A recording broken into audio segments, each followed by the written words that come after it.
And welcome to this tutorial on sUAS facts and myths. Bill Schwahn will be joining us here in a moment, but first, a few announcements. If you have any questions about today's topic, or if you need to contact us, please feel free to reach out to the Infrared Training Center directly. You can call us at 1-866-872-4647 or via email at info@infraredtraining.com. The Infrared Training Center website is where you'll find additional free tutorials, as well as our complete global training schedule for certification classes. This includes ASMT-based levels 1, 2, and 3, as well as an ISO-based Category 1 course that's now available. Head to infraredtraining.com to learn more. While you're online, be sure to get social with the Infrared Training Center. Follow us on X, Facebook, Instagram, and LinkedIn, where you'll find helpful tips, thermal imaging best practices, and much more. Be sure to also check out Thermography Talk, now available on Apple Podcasts, where we feature these tutorials so you can learn while on the go. The Infrared Training Center also runs a number of special training offers throughout the year. So if you're looking to get certified, there's never been a better time.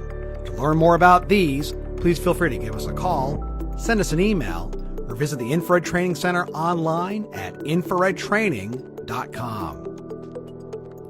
So with that, let's bring in Bill Schwahn. Bill's a Level 3 Master Thermographer with the Infrared Training Center and an FAA Part 107 certified remote pilot. Today he's going to talk about some of the more common myths that we hear regarding sUAS operations with thermal imaging. Hey Bill, great to see you. How you been? Hey Matt, I'm doing great, thank you. Well, thanks for being on for today's topic. I was interested in this. This sounds definitely different, something we want to talk about. We haven't done a lot on this for webinars, but sUAS thermography facts and myths. That's an intriguing title that you've come up with. What inspired you to discuss this particular topic here today? Well, Matt, we've been getting a lot of questions from students and just the general pilots out there, sUAS pilots. And a lot of those questions have to do around thermography. Like, what am I looking at? Can I measure things? So a lot of these are, the inspiration came from the students and the emails and the phone calls. And can I do this or can I not do this with an infrared camera from the air? Nice. And how about the presentation today? I know you've got an outline here on what we're going to be covering with in terms of myths and whatnot. Let's give everybody a little taste of what's coming up here in the presentation. So today we're just going to take a look at, hey, can I measure from an sUAS with an infrared camera? What is radiometry? And why is temperature measurement more challenging from the air than maybe with a handheld camera? What's the differences between handheld cameras and sUAS thermography cameras, infrared cameras? How about the field of view? How do I know what I'm looking at the ground from different angles or from different AGLs to the object of interest? So, and understanding the software is important too. So I've done some research here and came up with a few questions that are pretty common when I get the phone calls during the week or during the class. So I thought we'd address some questions here, Matt. Well, let's get right into it, Bill. I've got the first one here, the myth. sUAS cameras are autofocus, so there's nothing that you can do as an operator to actually improve or, I guess, control the focus when you're flying. Matt, this is one that we get quite a bit. Actually, the sUAS pilot is in control, as we all know. So there's several things we can do. One, we can fly too fast.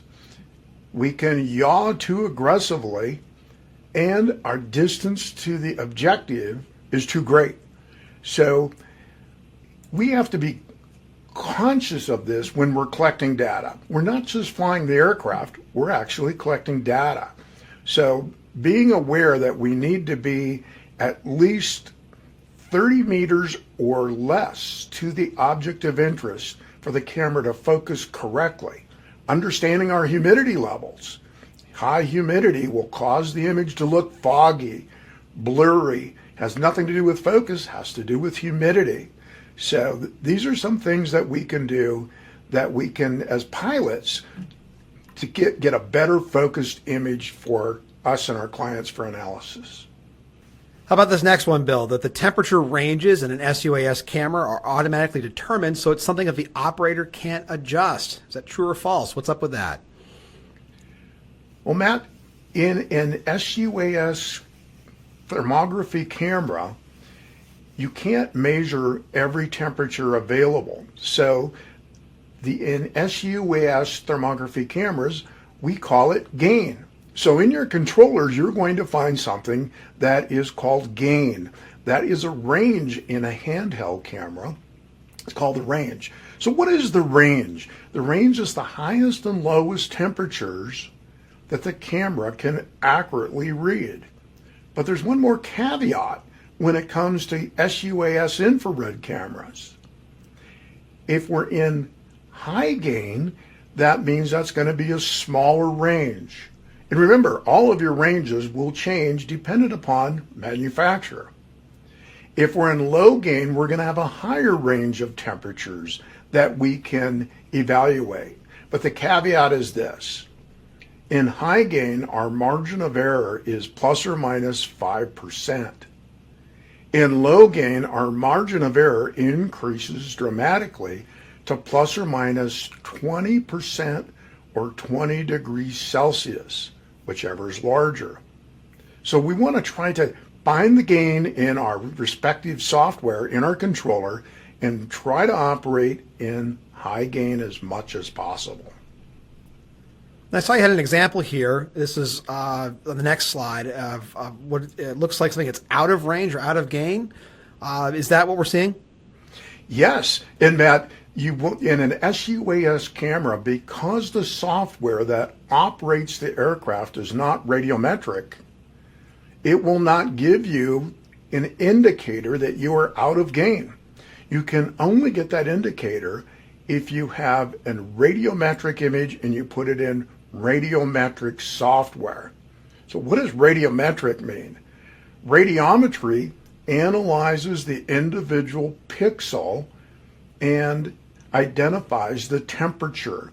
So radiometry with a regular infrared camera captures two things: good resolution, and it also captures, each pixel captures a temperature.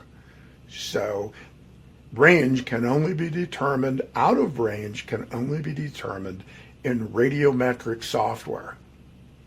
All right, Bill, so the next one I have here is about thermal tuning. Is adjusting the level and span. That can be performed in the sUAS manufacturing software that controls the flight of the aircraft. I guess, do you have control over span and level adjustments in the actual flight controller?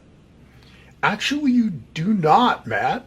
And the reason that you do not is because, again, the controller, the software in the controller that controls the flight of your aircraft is not radiometric. So you're going to see features in that controller like region of interest, daylight, different types of settings that change what you see on the screen, but does not accurately change contrast and brightness in the radiometric image. So two images you see on the screen here are of the same field of view. The top image is bright in color. So by adjusting contrast and brightness or level and span properly in radiometric software, we can actually identify the issue in this image, on the bottom image in the screen. And that issue is the insulator is hot, and it should not be, and it's very hard to see in the image that the camera took. So how about this one, Bill? When it comes to measurement accuracy, we talk about how accuracy can fluctuate by plus or minus 2% or 2 degrees Celsius, depending on the measured value. Is that true or false when it comes to operations with aerial infrared thermography? Well, really, with an sUAS thermal camera, this is typically not a correct statement. And we get this one quite a bit, Matt. We'll see all kinds of comments, plus or minus 2%, or 2C, plus or minus 5%, or 5C. Sometimes in manufacturers' owner's manuals, that statement will happen. Here's the real challenge. The challenge is that all sUAS thermal cameras are not ambient temperature compensated. What does that mean? That means that the camera can't adjust to the temperature of the environment that it's working in. So the internals of the camera can't perform adequate adjustments for accuracy. So I recommend that you may not want to state a margin of error, because it's very, very hard to determine with an sUAS thermal infrared camera. For the next one, Bill, I know the topic of resolution comes up very often in training classes. This one regarding the field of view, that someone is unable to determine the size of the field of view or how much area that they can see at a given distance. Well, I think, first of all, Matt, that's a great question, and one we get quite a bit. I think we have to realize that the RGB or visible camera field of view will be different than the infrared camera field of view. So this is going to be dependent. You want to research this in your owner's manual. What is the instantaneous field of view, IFOV? It's usually designated in milliradians. Small m, RAD, milliradians. So it becomes fairly easy to determine what that will be. Many of you have maybe known this as ground sampling distance. One way you can do it in an infrared camera is to determine the IFOV, or how much I will see on the ground. You take the instantaneous field of view in milliradians times the distance in meters. Really easy to determine. And of course, you would take that times the number of pixels in your camera. And most cameras are going to have pixels that are going to be 640 by 512 today. So it becomes really easy to determine that. The difference between RGB or infrared cameras is that infrared sUAS cameras will have 4 primary lenses. 9mm lens, which is considered to be wide angle for flat roof, solar, and agriculture. 13mm lens is considered to be a mixture of telephoto and wide angle for flat roofs, solar panels, buildings. A 19mm lens is considered to be telephoto in an sUAS infrared camera. Really good for overhead power, electrical distribution. And a 25mm lens is very telephoto. For overhead electrical transmission lines, notice that a 9mm lens is going to have a wide field of view, and a 25mm lens will have a very narrow field of view. So you have to choose the camera that is right for the majority of your applications, and understanding that before your camera purchase or before your application, you fly your mission, is very, very important.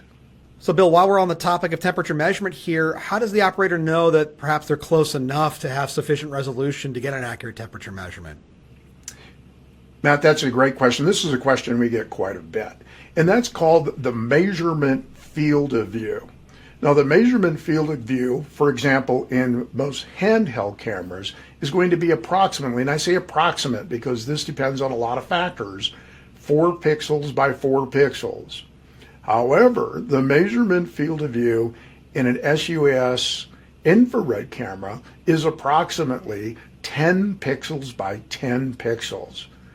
So we need 2.5 times more pixels to measure something accurately from the air. So in the level 1 sUAS class, we actually have charts that will show you the distance you need to be to the object you're going to image and measure based on the camera and detector size. And that allows you to ensure that you're going to get some accuracy in temperatures. Otherwise, if I just put a spot tool on it, I have no protocol that I'm following that actually says, hey, I followed a measurement field of view standard, and this is why I believe the temperature to be accurate. So how about this one when it comes to temperature measurements with sUAS? The myth here being that I can apply a measurement tool on my controller during flight, and then that temperature will be correct. Is that a myth? It really is a myth. The fact is that when you place a measurement tool, whether it be a spot or a box on the controller that operates your aircraft, remember that that software is not radiometric. So the temperature that you get could be very, very wildly off. And why is that? That is because, again, the software that operates your aircraft is not radiometric. In order to get accuracy in temperature, you'd have to follow set procedures that we talk about in the Level 1 sUAS thermography course in order to get accuracy in measurement, including measuring reflected apparent temperature, making sure the emissivity is correct. Even though those might be in your controller, they cannot impact the temperature measurement unless it's in radiometric software. So one of the questions we get, what do you mean? I have a radiometric camera. What do you mean the temperature's not right?